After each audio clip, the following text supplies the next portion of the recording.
Well, foreign ministers and statesmen from over 35 countries have been meeting in London to outline Libya's political future. Well, let's now get more from our correspondent Laura Emmett. She's following the meeting there in London. Laura, tell us, what has come out of this meeting today?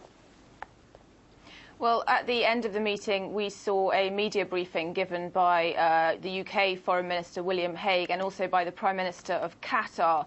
And they pointed to the formation of what they're calling a contact group as their main achievement of the day. It's going to sort of lead the international effort to support Libya, they say, and they've set up a date for the first meeting of that contact group, which will take place in Qatar under the auspices of the government there.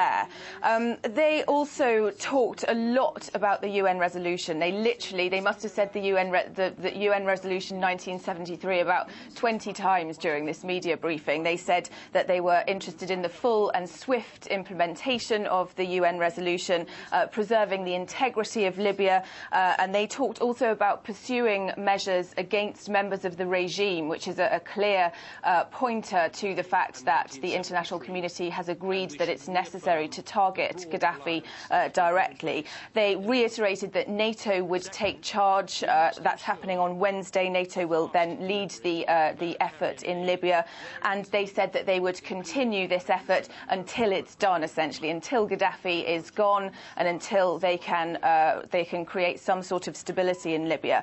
They reiterated the fact that Libyans must choose their own government, but also said that Gaddafi has lost any legitimacy that he ever had. And also, importantly, Qatar is going to help with the effort to sell Libyan oil in order to provide money for the humanitarian aid that's going to be needed. But essentially what's happened is that they have said very, very loudly and often, we are sticking to this UN resolution. It's what's keeping us going. And this is an international effort, not just the UK, the US and France. Almost, I have to say, to the point of protesting too much over and over again. Those seem to be their key messages, drumming up international support and saying that no matter how liberal our interpretation of the UN resolution might be, we are sticking to it ultimately. Well, Laura, plenty of people meeting there in London today, but without anyone, interestingly enough, from Libya itself. I mean, do we know what the reaction there is to all of this? Well, we haven't seen, it's true, anybody from Libya at this meeting itself, but what we did see this morning was members of the rebel position who are calling themselves the Interim Transitional National Council.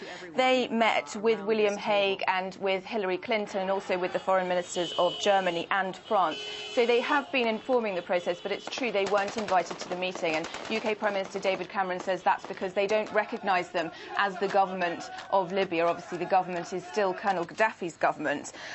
They've released a document called The Vision of a Democratic Libya, in which they again said that it's up to the Libyan people to determine its own future. The task of liberating Libya is for the Libyan people.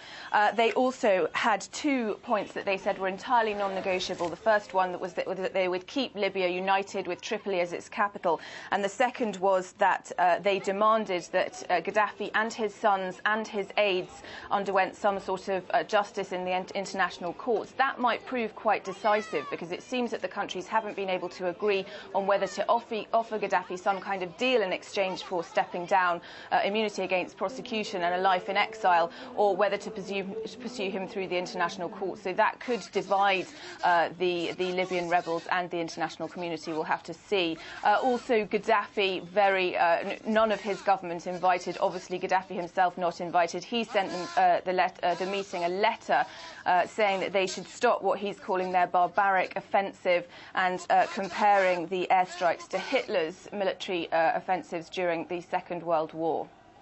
Laura, thanks very much indeed for that update. That's our correspondent Laura Emmett live there in London.